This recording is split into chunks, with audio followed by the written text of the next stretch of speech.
San ഫ്രാൻസിസ്കോയിൽ നിന്ന് കൊൽക്കത്ത വഴി മുംബൈയിലേക്ക് വരികയായിരുന്ന എയർ ഇന്ത്യ വിമാനത്തിൽ സാങ്കേതിക തകരാർ.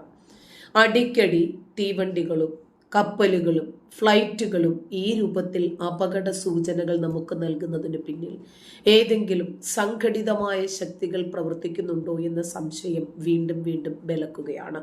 ഒരു വിമാന അപകടം കഴിഞ്ഞു, മറ്റൊരു വിമാനം പൊങ്ങിയതിനു ശേഷമാണ് ഇന്ധനം കുറവാണ് എന്നറിയുന്നത്. ഇത്രയ്ക്കും കുറ്റമറ്റ രൂപത്തിൽ പ്രവർത്തിക്കുന്നു എന്ന് പറയപ്പെടുന്ന ഈ മേഖല നിരുത്തരവാദപരമായിട്ടാണോ പ്രവർത്തിക്കുന്നത് എന്ന് സംശയിക്കേണ്ടിയിരിക്കുന്നു.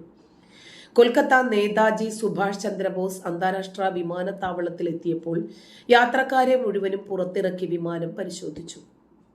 ചൊവ്വാഴ്ച പുലർച്ചെയായിരുന്നു സംഭവം. വിമാനത്തിന്റെ ഇടതുവശത്തെ എഞ്ചിനിൽ സാങ്കേതിക തകരാറുണ്ടായിരുന്നു എന്നാണ് റിപ്പോർട്ട്.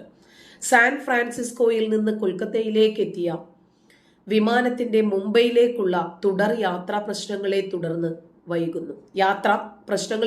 വൈകിയതായിട്ടാണ് വാർത്താ ഏജൻസികൾ റിപ്പോർട്ട് ചെയ്തത്. സാൻ ഫ്രാൻസിസ്കോയിൽ നിന്ന് കൃത്യസമയത്ത് തന്നെ പുറപ്പെട്ട AI-180 വിമാനം പുലർച്ചെ 12:45 കൊൽക്കത്ത വിമാനത്താവളത്തിൽ എത്തിയത്.